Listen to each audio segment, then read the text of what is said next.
Welcome to Game Changers with Molly Fletcher, where we take you behind the scenes with peak performers to learn what makes them tick and discover how you can apply their lessons to your life. I'm your host, Molly Fletcher.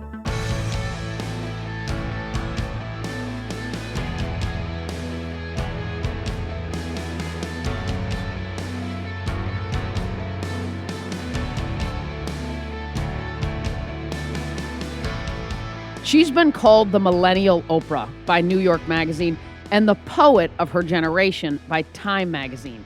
Cleo Wade is a community builder, artist, and the author of the best-selling books Heart Talk, Where to Begin, and Heart Talk, the Journal. Her first children's book, What the Road Said, is out now and celebrates the journey that we're all on and the questions we ask along the way.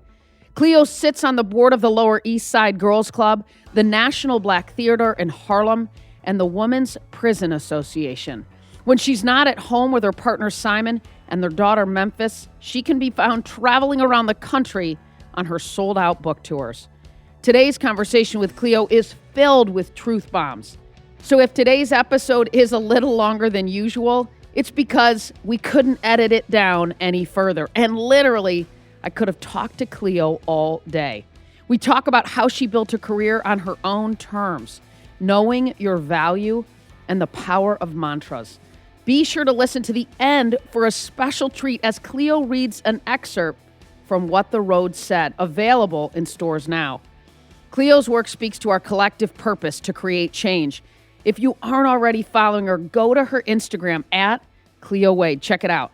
And for our listeners, I'm going to give away a special pack of all 4 of Cleo's books to one lucky winner.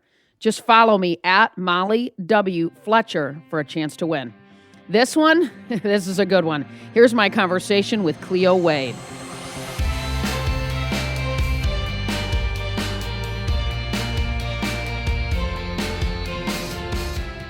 Cleo, let's start with your road, your journey. I read that you started working in boutiques in the French Quarter when you were 12 because you loved the environment. You know, where do you think your entrepreneurial drive comes from? And did you always have that desire, right, to create and to build? Was that always inside of you?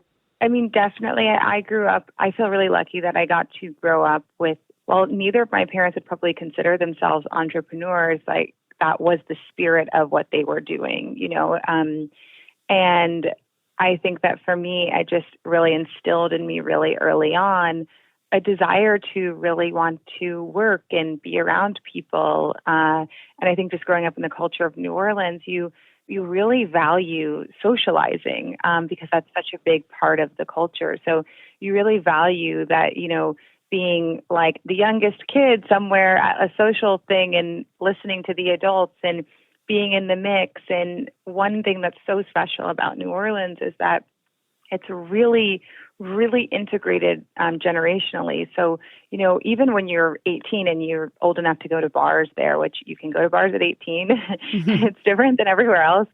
You know, if you go to a bar in New Orleans, you know, if you're going to a bar on Frenchmen Street and you're going to listen to live music, which like I remember when I moved to New York and I was like, gosh, DJs, this is so fascinating. I never really went anywhere without someone like playing like a banjo. So I was like, wow, like I didn't get this kind of like club vibe. But when you go to any of those places, you know, there's going to be an 18-year-old and there's going to be an 80-year-old and there's going to be everyone in between. We would run into our parents and our parents' friends, you know, when we were out. Or my friend Maddie's dad would be randomly playing in the band at the Spotted Cat that night. So for us, we, you know, really early on, I didn't really go through that phase of being kind of like shy when it came to whether it's like talking to someone or, you know, being in conversation. And I grew up in the French Quarter, so I was one of the only kids really around. And so I was really lucky that the women who own these clothing stores would hire me and like pay me under the table because I was too young to work there. But it was kind of like, you know, for me, because my, you know, parents were often kind of like doing their own thing because they have, you know, they have tons of friends and they had their own work and things that they would do. So it was like my aftercare almost in a way, you know, is I would go and sit at these clothing stores and it ended up being such an amazing blessing because it was also the first time I saw women who owned and operated their own businesses by themselves. And I think because of that, I always kind of followed the trails of women being leaders, and I got to see it really early. That's fantastic, and certainly starting so young, seeing that. You worked in fashion in New York after high school, right? Is that right? Yeah, I moved to New York when I was 17, and because I was actually working in one of those clothing stores, this woman was like, she's like, it's because I said to her, I was like, I really want to move to New York one day. And she's like, if you ever do, there's this woman, her name's Linda Toffey. She's so cool. And she said, I work at this company, Sony, and if you ever do come to New York, I'd be the first person to give you an internship. And it motivated me to move there. And while I didn't know, I think for me, I started writing poetry when I was like 7 because I went to a camp that had a poetry class. And so I was kind of at this poetry summer camp. And it was really funny because like barely anyone took that class. And so I also felt like I got kind of like a lot of special attention. And so, I'd always kind of written, and I'd had all of these journals and diaries and things that I wasn't even calling poems as a teen, because you kind of like, if you love something as a kid and people don't necessarily encourage it in you, and you don't really, then it was like your goal is like, okay, like to make a living being a poet, like, would you have to be Maya Angelou, and like the examples right. are so extreme. Sure. You're not really like, there wasn't, even when I wrote Heart Talk and put it out, that was one of the hardest experiences of my life because I created a book where there was no market for that book.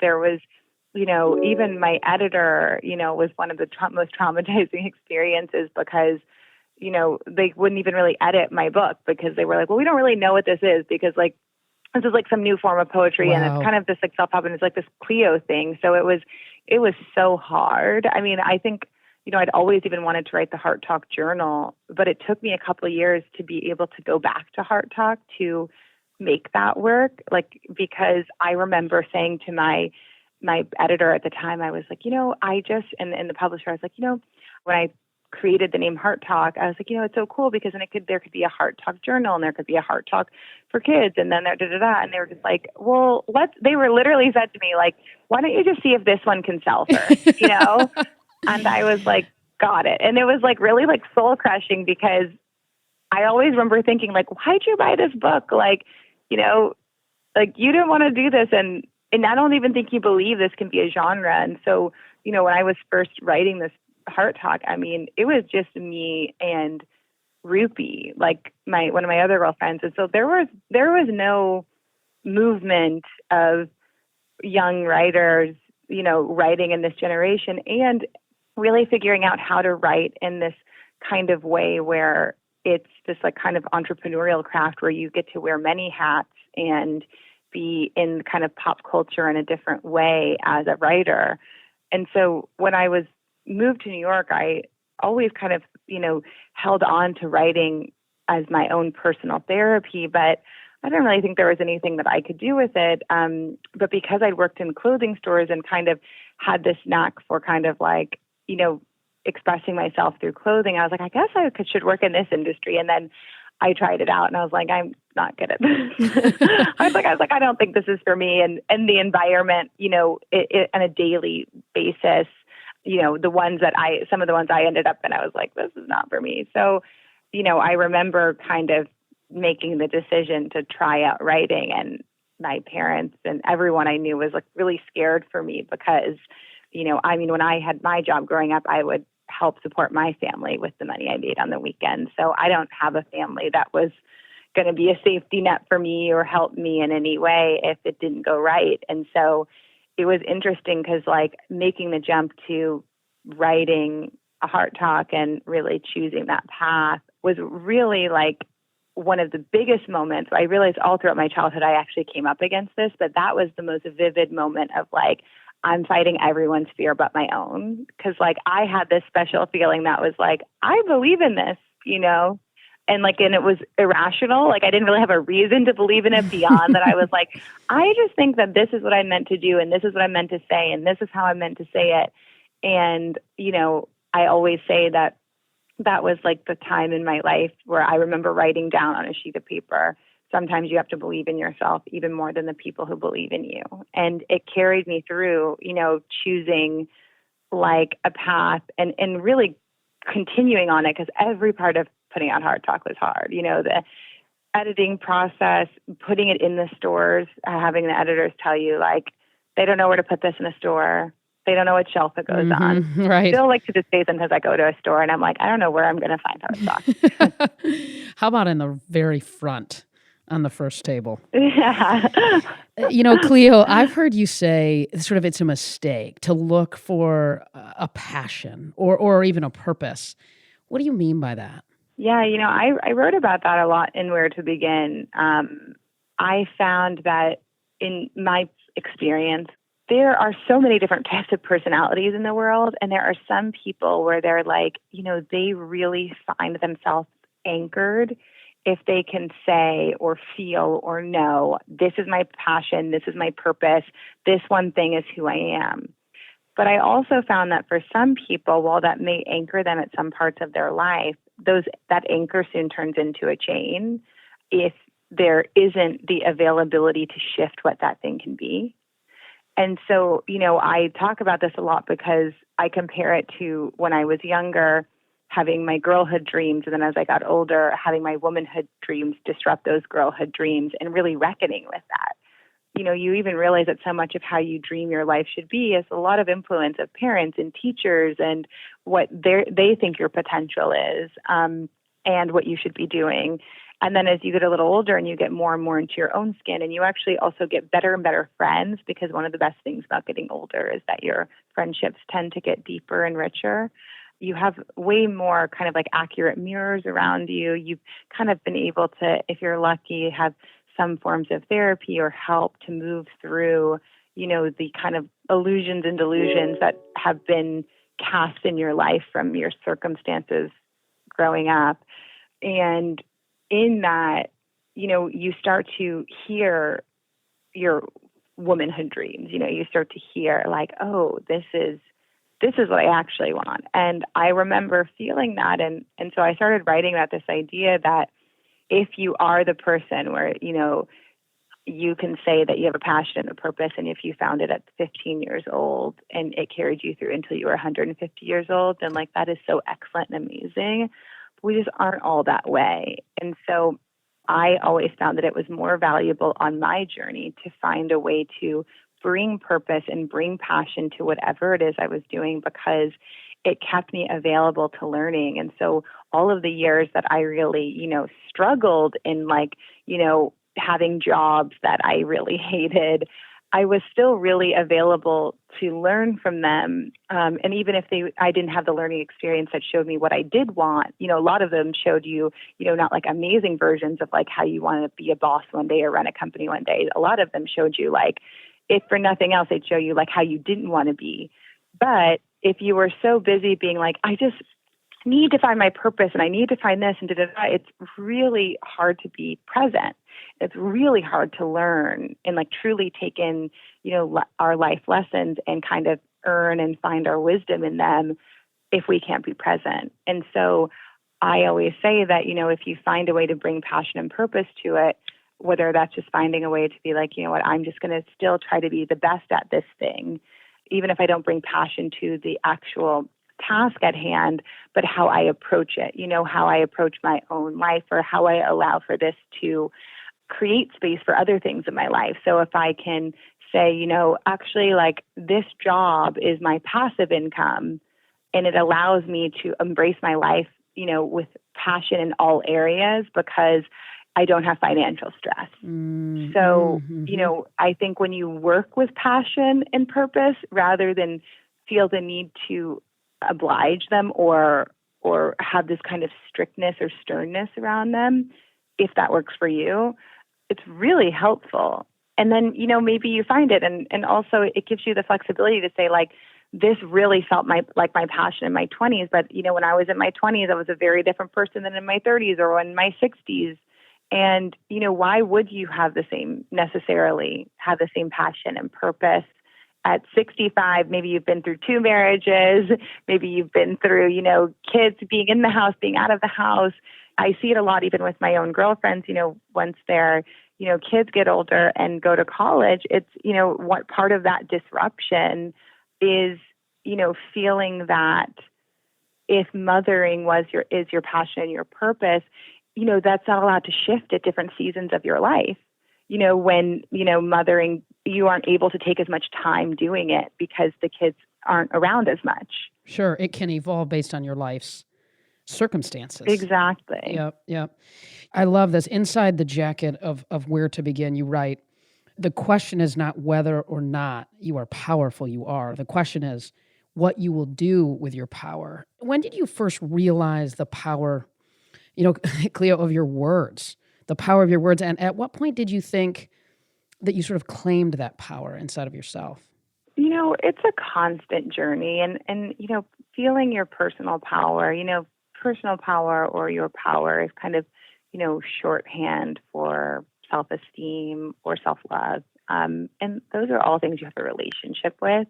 So, I'd say to this day, some days I feel really powerful and some days I still feel like, I have to go use all the tools in my toolkit to, remind myself or, and kind of invest myself spiritually over and over again in the, dedication I have to feeling and knowing I deserve to feel powerful or have high self-esteem or be in love with myself.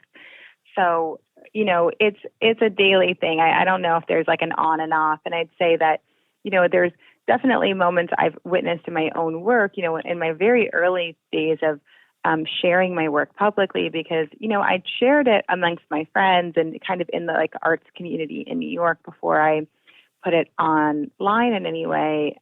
So I started to kind of have some, confidence in it. But, even when I look back at something written, 7 or 8 years ago that was put online, I can tell in the tone that I didn't feel as confident. It definitely took me a minute to kind of have the confidence to say, this is great advice and it can come from me. And I think that that's kind of one of the hardest things is to, and I remember writing about it in Heart Talk. It's, you can validate yourself, you can authorize yourself. And I definitely am able to witness kind of the progression of, knowing that I had the ability to authorize myself, because I was like, no matter who I am or where I come from or what I've done or haven't done or been through or haven't been through, this is just good advice. And I was like, and it just is. But I could tell in the early writing, even whether it's tonally or, maybe I'd try to, it's kind of like when you're like making a joke of something about yourself almost because you're afraid to say it seriously. Sure. It's like, tonally you're just, it's like, it's lighter than it is just kind of determined, so I've definitely witnessed it in my work. And now in my work, I think I feel, more kind of, because if for no other reason, I've been doing it more because, people often forget that the more you do something, the better you get at it, the more comfortable you feel. And we forget that, especially when it comes to things we really dream of doing, because we're like, if we don't think we would deserve our dreams, we just don't touch the thing. And touching the thing is actually the only thing that will continue to give you that will grow your confidence. In my work, I think I definitely have it more. But by the way, I still get nervous, and especially when I speak on things that affect communities, I'll tell you that I still have about 3 or 4 people in my life where I'll share something with before I put it in the world to make sure that it feels responsible and if it feels like if it's reacting to something in the culture, that it's actually helpful and that it's not coming from my own bias or blind spot. So there's a lot that, I still am afraid all the time. But, I've seen and felt and know the benefits of not allowing fear to let me work or not work. I love how you talk about that. That's so powerful because when we move through that, right, I often think we come out a little bit better version who can contribute to the world maybe in a little bit better way, a little bit different way. Cleo, when you started sharing your poetry on Instagram, did you have any expectations when you first started putting it out there of what this could become? No, definitely not. And also, the world was a very different place then. This is pre-Trump. And, even when I did it, I remember it was like the big joke in my friend group when I got on Instagram because I was the last person of every single person I knew to have any social media. And even to this day, like it's the only one I have. And I always joke, like, when someone's like emails me and they're like from like some tech magazine and they're like, we'd love to talk to you about like, like growing like tech and da da da. And I'm like, I literally take photos of my notebook and I don't know how to do anything else. So like, this Right. is like, I am not like your tech story of like, we'd love to talk to you about user acquisition. I'm like, what? I'm like, I have no idea how any of that works. And like, I don't even know, like, and they're like an integrating, da da da. I'm like, integrating. I was like, I have no idea. But, when I got on, I remember all of my friends were like, I can't believe you're doing this. This is so crazy. And, I just remember thinking that I was like, there's these things that I write or, share with my friends. And it was really helpful to them, like I was the person, even one of my kind of like most well-known poems that is from Heart Talk that says, baby, you are the strongest flower that ever grew. Remember that when the weather changes. I remember being on vacation somewhere and one of my girlfriends at the time texting me and saying that, this person that she'd been kind of off and on with for so long and had really just like tortured her, had like just tortured her just once again. And hopefully it had been the last time, but it was just gut wrenching again. And every time they broke up, it really was like a very tough and hard thing. For her and I think all of her friends. And I remember I was sitting there and I was I think I was in Mexico and I wrote that on a sheet of paper and I sent it to her. And I remember her keeping it and being like, this has carried me through my breakup. And I remember, feeling that I wanted to do that. I didn't want to just do that for my friends. And so that's why I decided that I wanted to just have a platform. And, I expected maybe like a few hundred local people in New York to follow, and just be like, I kind of just expected to be able to like be what I was in my in-person community to like an online community, but like not in a, not in this way, because I think I didn't understand. I don't even think I understood Instagram at the time. Like I didn't understand this idea of the resharing and the saving and the contextualizing and the, I didn't know. I just thought that it was like maybe people look at this and maybe it helps them and that's it. Wow. And look what it has become and the impact that you're having on so many. It's awesome. But it was so organic, so authentic. I love that. How do you set boundaries, right? Particularly as it relates to taking, responsibility for, at some level, right, for your energy. If your work ends up being a part of public discourse in any way or is a place where, I definitely felt a change and my writing changed because of it. And it's a little less, I think, in books, but, as far as in the online space or on Instagram, when my following started to get bigger, which happened really quickly. So I had to really like be agile and adjust because I felt immediately that I had a different level of responsibility, and so there was a lot of things that like, I kind of realized immediately that I was like, ooh, it's different if you're talking to this amount of people. You're something that like now, like a lot of people are like ingesting, because, I don't think we just ingest food, I think we ingest all of our media and all of these things. And, it became really important to me to understand like feedback that they would give me. And also I had to really reflect on things that I cared about and made sure that I wasn't contributing to ways that I knew people felt bad about themselves in a way, because it's like, you'll feel all this like strange pressure in the online space to show these parts of your lives or these parts of your lives or this or that or whatever.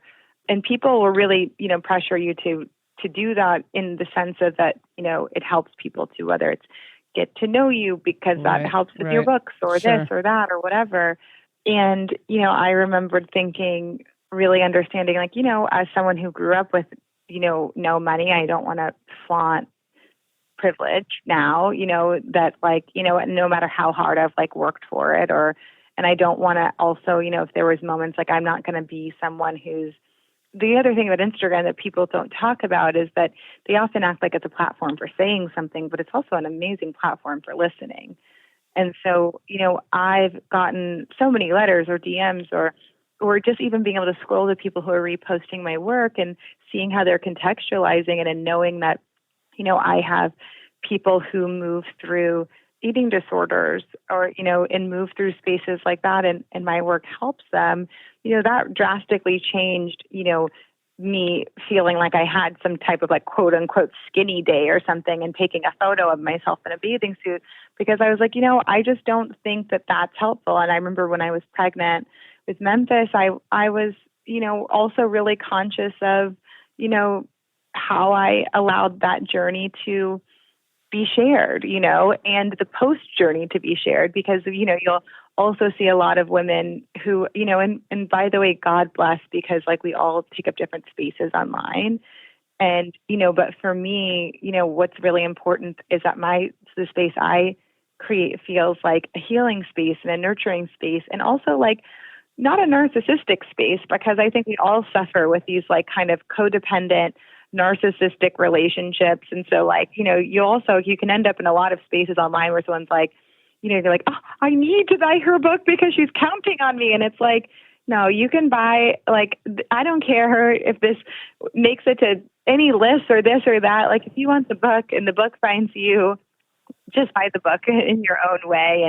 And I'm grateful for everything, but it's, to me, I don't like to, I'm very conscious of what I feel that people are suffering with socially in general.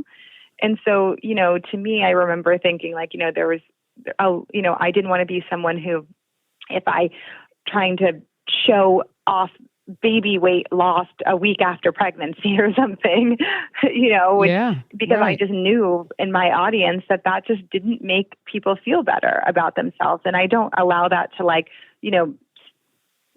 completely dictate what I do or don't do, but it also helps me to question myself of like, well, what part of me wants to show that? Or what part of me wants to say this or do this as far as like how we show our lives. And so, what part of me thinks that I need to show this? Is a lot of pressure even in, you see a lot of people who are, really able to like share their family. And that was something I really didn't want to do early on. And in that I wrestled with it. And so I think that even in that, you're like, well, what part of me wanted to do it? Did I think that it would like, in my deepest, darkest moments, is that like, do I think that like I should do that because it sells my book?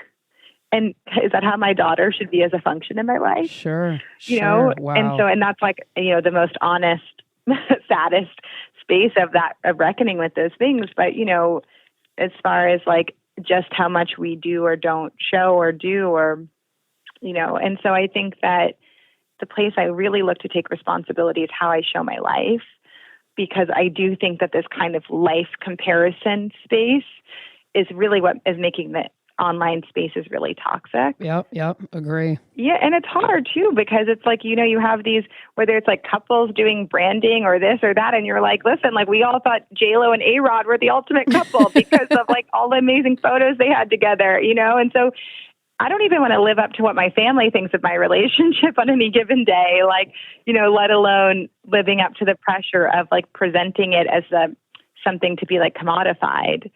I think that, for me, that's where it comes in the most. And we find a balance. So, to me, it's hard because, there are moments I want to share with my daughter, but I don't show her face. And because when she wants to put her face on the internet, she can decide to do that. And we don't do it often. We recently did a really sweet photo shoot in her room, and we also didn't show her face, but it's actually just because we're moving. And if I'm being totally honest, sure, right. And that won't be the room she grows up in. So I wouldn't ordinarily show her safe space like that, but so, we find ways to kind of create memories and do things that, are the things we do want to do. I always have the pause to reckon with, is this coming from my own struggles or place of, we all struggle with some type of narcissism or thinking that the world revolves around us. And I kind of try to take responsibility with my readers the same way I do with my friends. Is this a codependent relationship? Am I trying to make this relationship revolve around me too much? And having those moments of self-reflection, am I forgetting that like I write to give to other people? I don't write to receive from them, these things. It's an offering that I'm not trying to control. And so with the work, I'll try to take responsibility as far as I find my role creatively is to not energy dump and make the world heavier when we're going through something hard. So if I speak on something topically, I really check myself to make sure I'm not venting because I have spaces to vent that are private.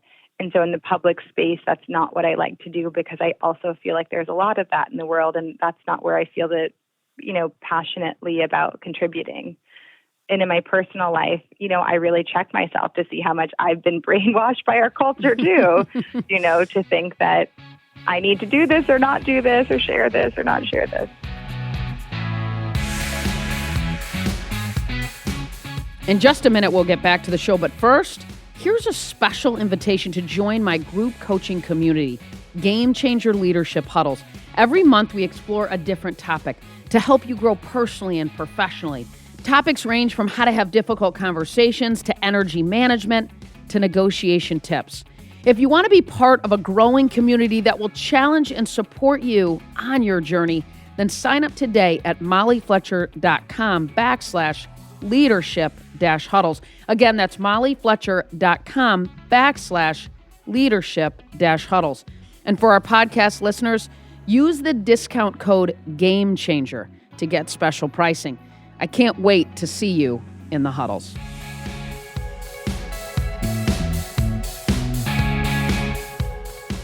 What's so cool about, so many things so cool about your writing, but one of the things is that it's moving through feelings and emotions towards the way in which we show up.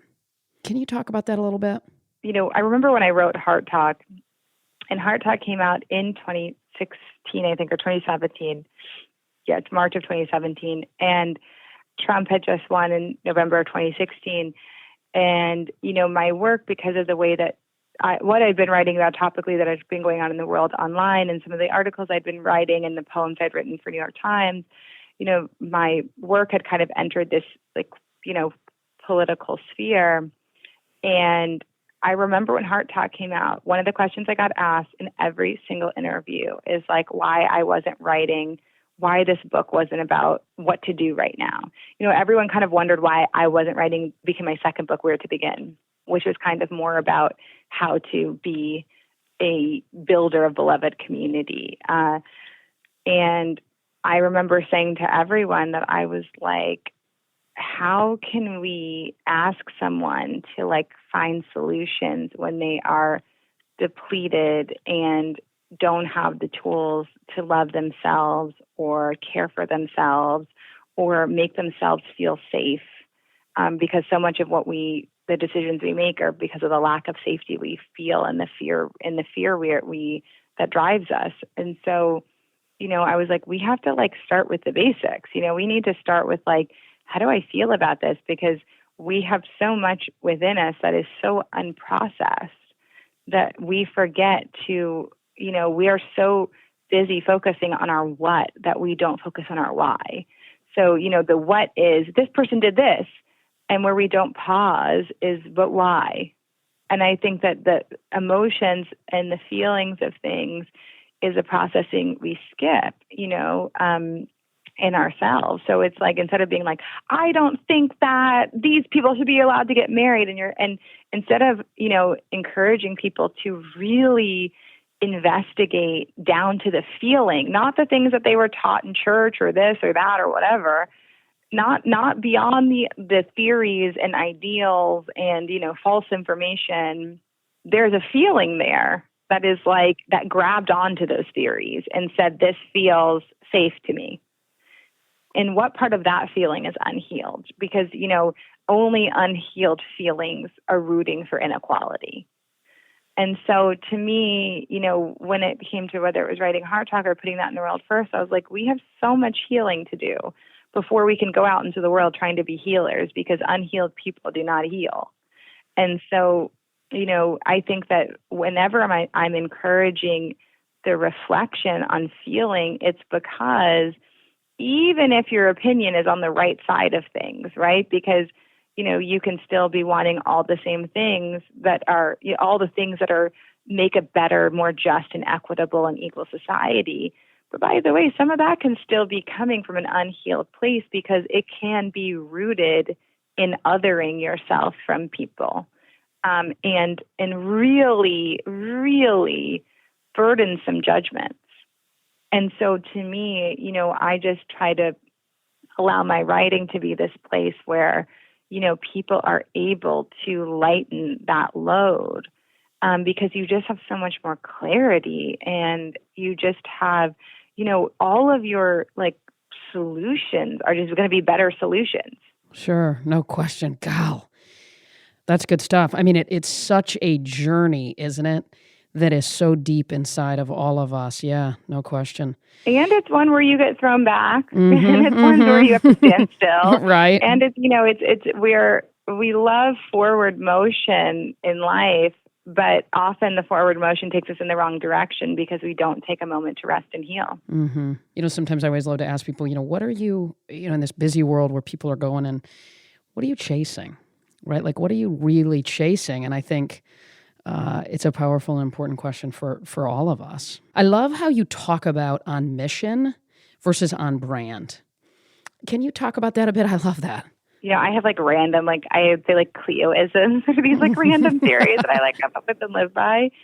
That's another one that's kind of an extension of, when you were asking me about, how do I take responsibility for my own energy? And it's really about, really watching my own narcissism or, desire for codependence, or all of the, kind of toxic ways of, being in community with others, and that are, role modeled for us since we're 2. But one of the things I realized really early on was that everyone kept being like, this is on brand, this is on brand, this is on brand. But when your, quote unquote brand is your personhood, is it wise to have a brand? Because no matter what you're doing, that thing is not other than you. And so if it is your name and it is your work and it is the things that you create, why would that have a different moral code than you do personally in your life? Why would that have a different code of ethics than you do personally? And that's, I think, how people end up building. I mean, listen, we saw the demise of so many businesses, with kind of these, heads that were, whether they were the founders or the female founders, or they were the face of their own companies. We saw the demise of a lot of that because those people chose to build brands and not create missions, because they chose to, have sets of rules or hiring practices or ways or working practices, or labor practices that, they would never have in their family or in their friend group. And someone at some point told them that the things that happen here don't require the same ethics and moral standing as your life. And to me, I realized really early on that, I don't want to build a brand.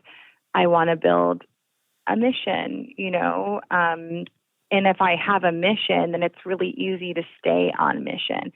If I have a brand, it's just a way of creating something where I think it's not me, although it is, because if shit hits the fan, it's falling on me. Exactly. And I can other it so that I can make decisions about other people and their lives and my, whether it's employees or colleagues or whomever, where they're not being treated the same way they'd be treated if they were a family member or a friend, or wanting the same things for them, And so whether that's certain things of if I was, had a brand instead of a mission, I probably think that of course interns shouldn't get paid. But if I have a mission that doesn't believe in free labor of any form, then why on earth would I not pay an intern? But because, I had to really create, my mission that had my values in it truly, and wasn't like, okay, and here's your brand values. And you're like, your brand values, if this is rooted in like a, a personal dream or idea you have, should be your personal values. And so, that was really important to me. But listen, like, it's the same reason that, like, whenever I talk about my work, I always tell people, like, listen, I'm not trying to build an empire. I'm trying to build a home, and a home is the antithesis of an empire. A home is a place that really welcomes you and knows you, and you feel familiar and you feel warm and happy when you're there, and we know your name. And an empire is when you're another body and you're going through a factory and you're this thing, and your personhood gets lost. For my work, it's always about making sure that who I am as a person is who I am, in the extensions of my work. I'm thinking about about recognizing and knowing your value for our listeners, for all of us, right? In my career as a sports agent, I negotiated all the time on behalf, though, really often, right, of my clients. But at some level, it also taught me to go to bat for myself, right? So I'm curious, how have you navigated that, right, in terms of recognizing and knowing your value? And what advice do you give to other women in regards to knowing their value? There's this page in Heart Talk where I wrote about this because I remember one of my first mentors, it was this guy, Jeff Green, and he was awesome, and he was the CFO of the company that I was an intern at. And I remember asking, about how do you ask for a raise? And he was like, don't ever let anyone like tell you what your value is. You have to go in knowing your value and like being able to say your value, because if you start now, and I was, freaking 18, he was like, if you start now letting other people dictate your value, you'll never gain the reins on that. It was the best advice I ever got. And I remember writing it in Hard Talk, and I wrote, know the value of knowing your value, because the problem with everything in our lives that we don't have is because we don't think we're worthy of having it, and we don't know the value of having it.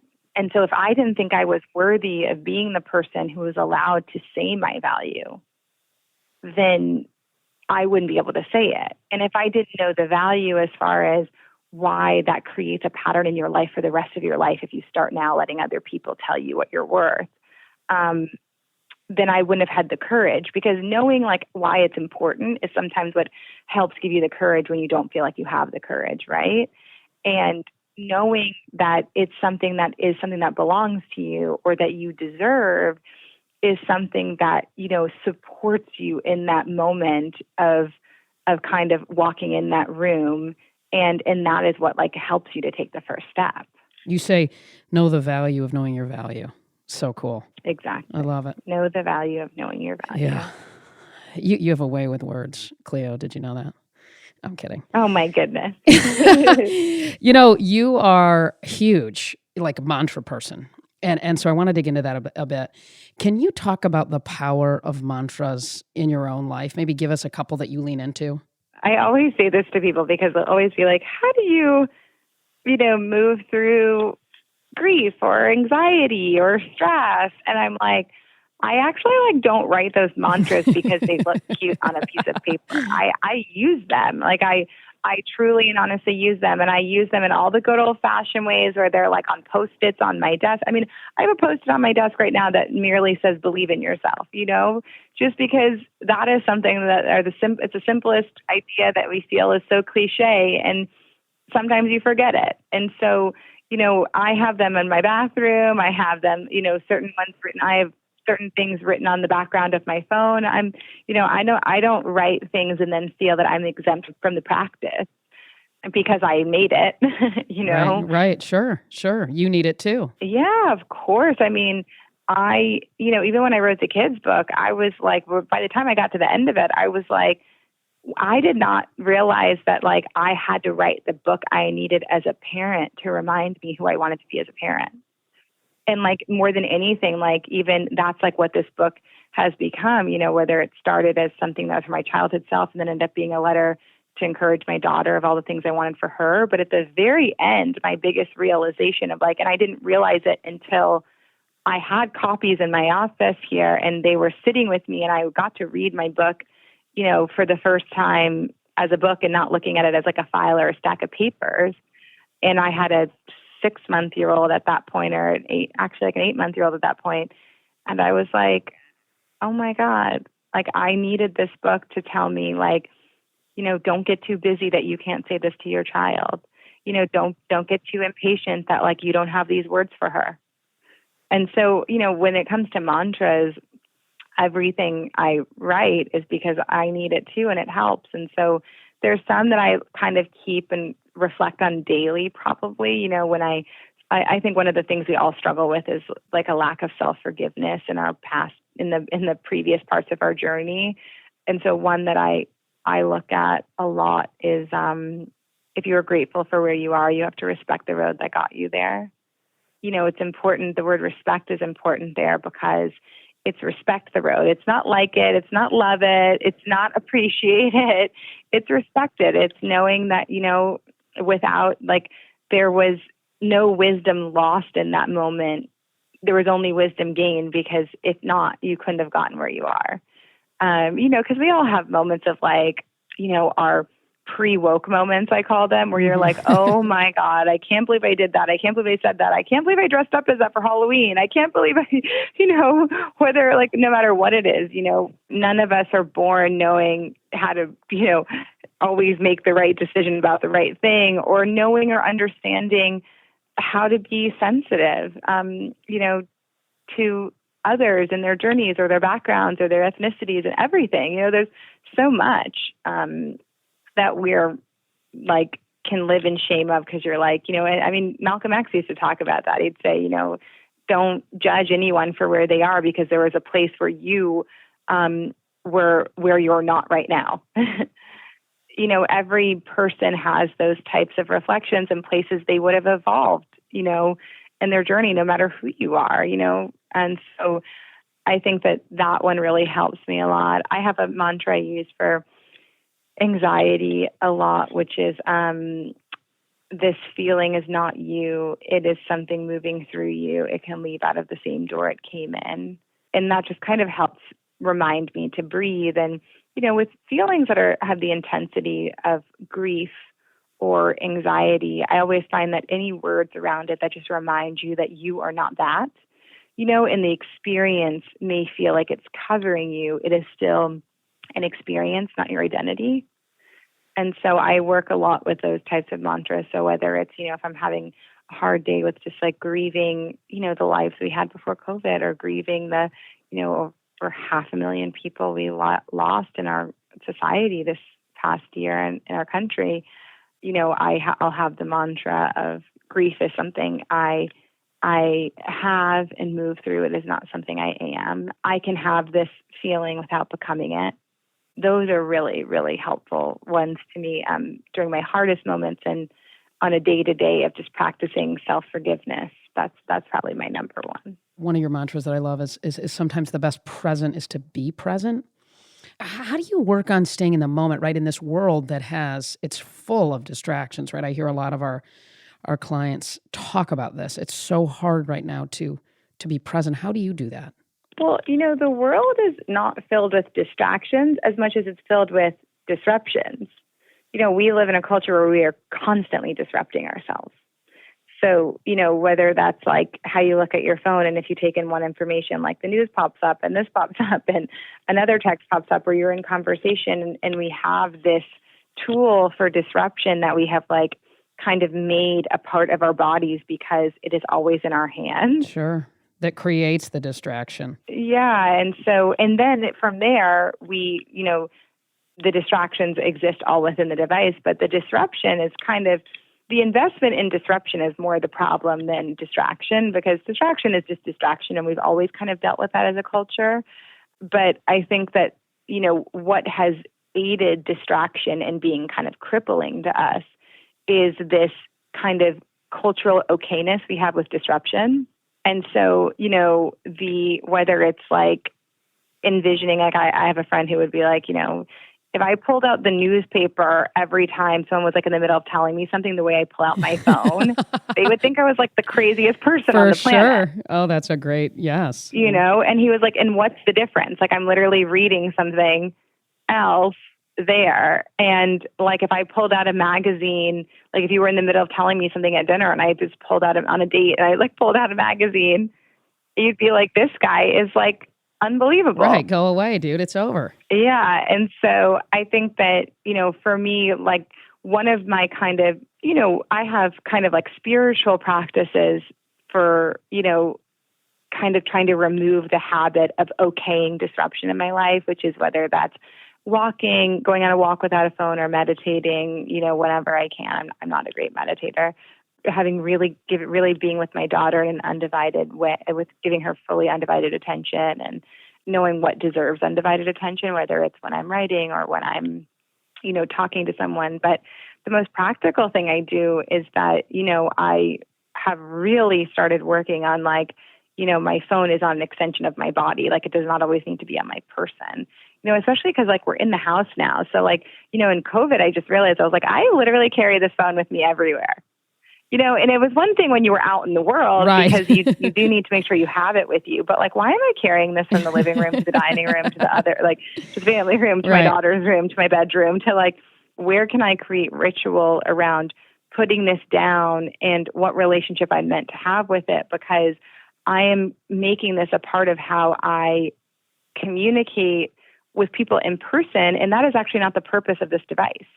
The purpose of it is to communicate with people that are not here with you in person. And so, you know, I don't want to misuse a tool, because then it turns into a weapon, right? You know, if you use a hammer to build a house and put the nail in, it's great. If you use it to, you know, break all your neighbors' windows, it very quickly becomes a weapon, right? Yep. I do believe that technology can serve us and has its right place, but it's up to us to put it in its right place. I have a little green writing room in my garage, and you know, when I go into, like, if I go in to have lunch with my daughter in the kitchen, you know, I don't bring my phone, and I have a practice of where I don't bring it. When I do bring it, place into the house with me, you know, when it's time. If it's, you know, if we're watching a movie, you know, I just early on in the night might put it upstairs on my charger. And so, you know, it's really cultivating a practice of ending the toxic relationship with disruption. I tell you what, there is no like question that is not, that you don't go deep on, and it's so eye-opening the way that you think. I know that's not the first time you've heard that, Cleo. That is good stuff. Thank you. I love the way you distinguish that and think about it. It's really powerful. It's really, really powerful. And I know will help me and help so many others. Cleo, you talk about self-care. I know you get asked about self-care a lot. How do you think about self-care? And at some level, what is it, right? And what is it not? Well, you know, self-care is such a funny thing because, you know, we try to act like self-care got introduced to us like 10 years ago. Mm-hmm. It's like yoga became popular again, or like, you know, this idea of like wellness. Like we like to act like wellness as a industry introduced self-care. But if you kind of read any book about the history of human beings being on this planet, in every space, even coming from the original people, self-care existed. It just is never called self-care. It's called rituals. So, you know, if you look into ancient African culture, or you look into the culture of any original peoples, there were always rituals around, you know, like whether it's the amount of gods that were worshipped, because it created rituals around, you know, spending time with the sun in the morning and worshiping the sun god, and having a focus be on that, and having a place to kind of like, that's a meditation. A prayer is a meditation. That's a ritual. You know, there have always been kind of ritual around being a couple. There's been rituals around how to be in community. There's been rituals around how to deal with something emotionally or mentally, or, you know, rituals in place of what allows a person and a community to be healthy. It has always existed. And so first, it's really important to know that it's almost like it's a part of our DNA and being alive, to know that there are certain things you do to help you, move through the human experience. And so that is really self-care. And so I always say to people, I was like, there should be at least 3 things you can do for free that are your self-care, because it's that ancient of a practice. So, if your self-care is like only a massage or a facial, then that could be self-care. But, we also have to be able to make this distinction between what is self-maintenance and what is self-care. And so, self-maintenance might be the things that you do that are really life-affirming for your body and mind. So, but they may not be things you actually enjoy or bring you replenishment emotionally. So, you may drag yourself to that workout class because afterwards you feel better and you know that you did something really great for your body. And it is so important to take care of our bodies. That is a part of our spiritual journey. But, if you don't enjoy the whole thing, then it's not self-care. It's important to have the wheatgrass or the green juice, right. or the, sure. feed your body life-affirming foods. But if it doesn't bring you joy as you're doing it, and really make you feel that sense of replenishment and as if you're doing really something really like a loving gesture to yourself, it's just maintenance, and that's okay. And I think that it's just really important. I always tell people, know the difference, write the difference between what is maintenance for you. What are the things that you know are the right thing to do for your body and yourself, and that don't feel great, but feel like a chore? And then what are the things that just purely feel good and feel good responsibly, right? And the way you know that something feels good responsibly is if you could do it in the long term, regularly. So we know that, like numbing with like a big chocolate cake is not sustainable. You couldn't do that every Friday, every 3 days. And it continue to feel good. So, that's how you kind of know if your self-care is responsible. But, it's self-care is just how we show ourselves love. If self-love says, I love you, self-care says, prove it. It is just how we prove that we are in a loving relationship with ourselves, which we can rationalize, right? Because by the way, I don't know a single person who's been in a relationship where they've said, he says all the right things, or they say all the right things, or she says all the right things, but they just don't show up. And when they show up is when you actually feel the most love and care. And so, that the self-care part is the showing up for yourself, and they're acts of love. A wonderful distinction, right, between the connection of self-love and self-care and its delineation between self-maintenance. That's awesome. Cleo, you have a new book, What the Road Said. Super cool title. And it's out now. What inspired you to write this book in the world, and what's the big idea behind it? People often, kind of go into kids' book writing, and they've never wanted to really write a book before, but they may have an idea for a character and how to turn it into a franchise. And so they like a work move, or a business practice. And, I never really had a desire to write a kid's book. I don't have a real desire to write another one. I had this book that lived inside of me in this genre. And, I haven't, it hasn't made me want to write 10 kids books by any means. Right. And even when I wanted to move into the genre, most of the time you're selling an idea when you sell a book to a publisher to be your partner in releasing it. And so you don't really have to kind of write that much of the book. You write a proposal. And for this book, I wrote probably 70% of the poem in the book because I was and then when I met with every kids publisher that pretty much exists, I was listen, I am not making this isn't a business vertical for me. Right. I was this is a book I really want it. Because kids books especially kind of have that vibe to them. Have you ever noticed that where you're Yeah. I didn't, because you'll see a random politician might write a kid's book and you're wait, what? And it's is this part of an image thing? You're just not sure. Right. You know what I mean? Totally. And sometimes you can tell that they just really want to write that, but sometimes you're I wasn't.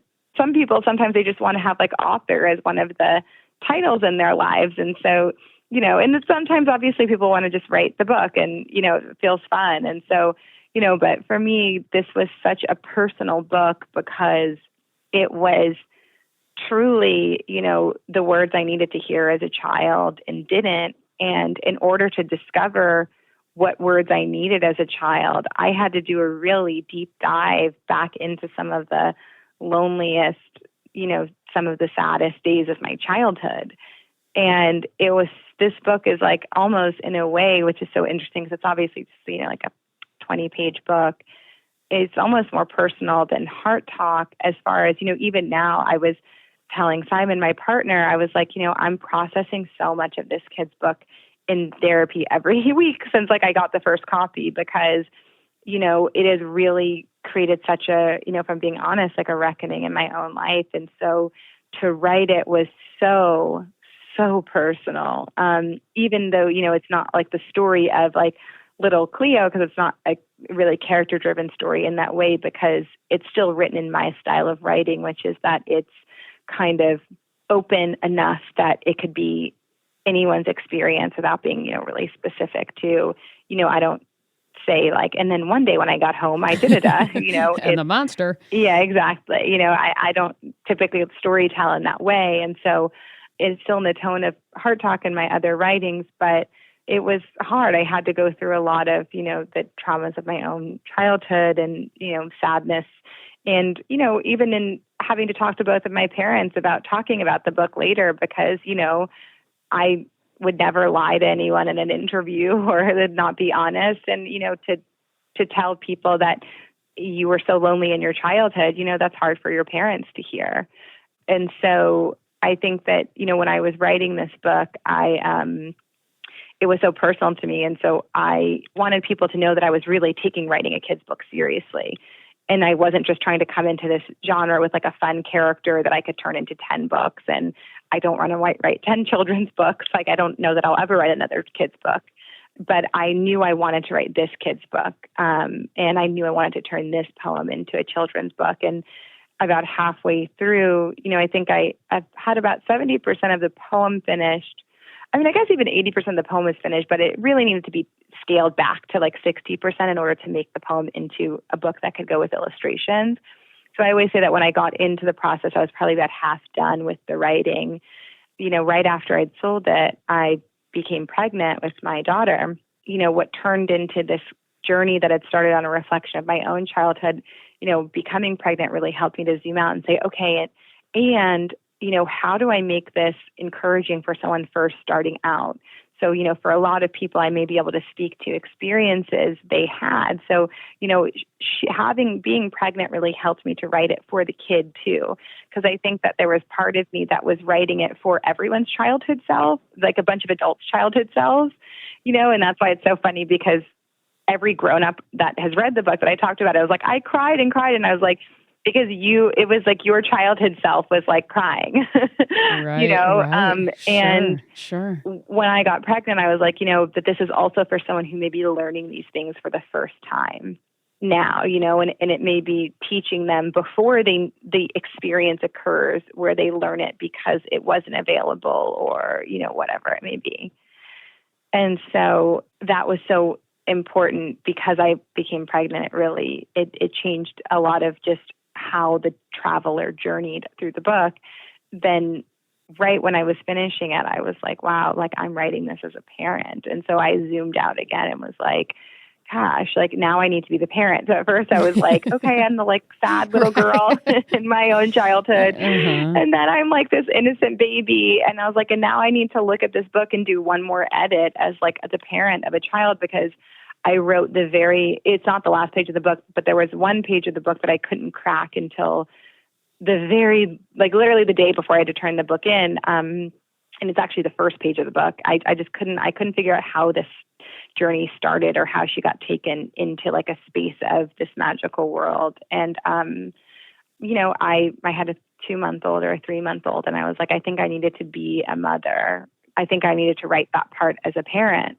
And so this book is has been a really, really interesting journey through a lot of phases of my own life. So I can only imagine it makes the book even more powerful, even more impactful for those who read it, who come at it from all these different sort of places in their own life, right? Because you looked at it from so many different lenses, authentically though, as you wrote it. Yeah, it's just so scary to put them out though, because, whenever you make anything, I had the same fears I had with Heart Talk with this book, because I put out two more books in Heart Talk in the adult space, and so I wasn't familiar with having this fear because I haven't had it for 4 or 5 years, and I was like, this book is very different than other kids' books, and so I was really having this. It looks different because I remembered thinking, I wanted, the books that I remember from my childhood that I loved felt like hand painted. And so I really wanted it to have this painterly quality because that always felt like I was in a different world, this kind of watercolor version of reality.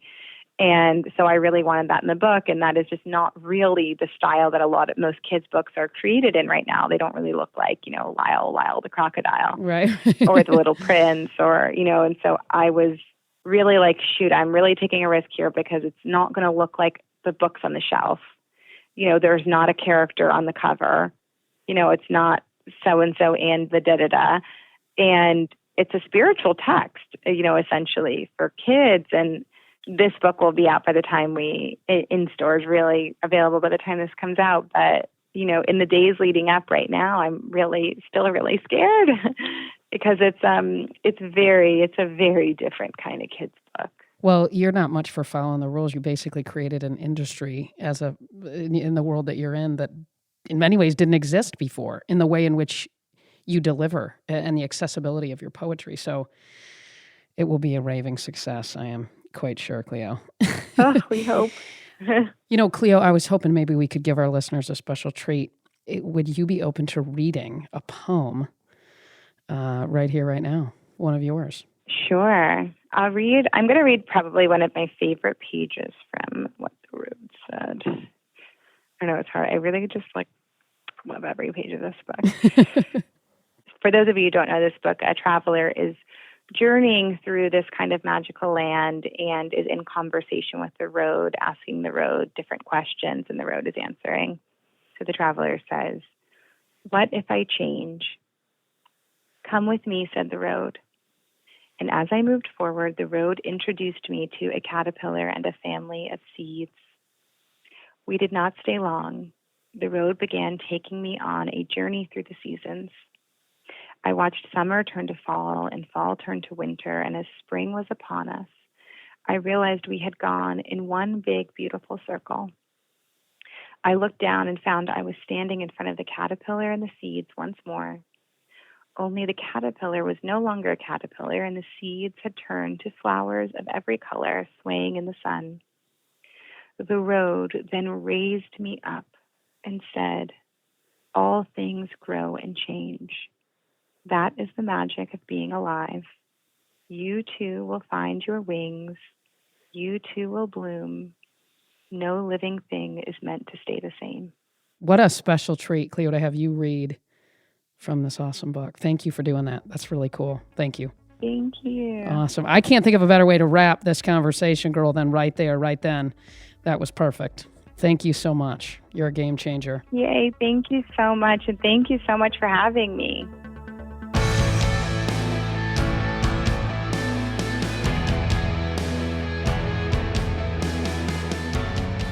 Wow. Where do I begin? I loved every minute talking to Cleo. And this one, it was filled with so much wisdom. Here are 3 of my favorite takeaways. Number 1, know the value of knowing your value. This was advice that Cleo received from a mentor early in her career that she took with her into her own life. Get to know your value and learn to express it. Number 2, put mantras in your toolbox. I love how Cleo talked about this. She talks about the power of mantras in helping us to combat negative, habitual type thinking. We can't control all of our thoughts, but we can control how we direct them. Mantras, they're a tool to do that. Number 3, stop searching for your passion or purpose. Instead, approach everything you do with purpose and passion. I love this distinction because it really flips the script by asking the question, how do I bring happiness and joy into all the things I do? This also gives us permission to evolve, to grow, and learn from every experience. Thanks, as always, for listening to Game Changers with Molly Fletcher. If you like the show, be sure to subscribe on Apple Podcasts. There you can listen to previous episodes and leave us a review, which helps other people find out about the show. This episode was edited and sound designed by the team at Sound On Studios. You can find out more about their work at soundonsoundoff.com. Check it out. For more about me, visit mollyfletcher.com. Until next time, stay curious and be bold.